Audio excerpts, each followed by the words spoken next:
এ ভাই একটু কাঁচা মাংসটা দেখা রে। কাঁচা মাংস তো ভাই মাংস তার মাংস না। হুম মাংস হয়ে গেছে।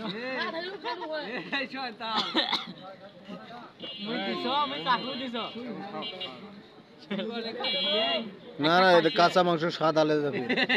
জি আঙ্কেল করি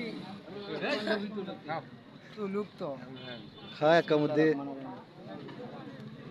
দেখেন কাঁচা মাংস পুড়িয়ে খাচ্ছে কিভাবে, খালি মজা আর মজা। সেই স্বাদ এত স্বাদ কে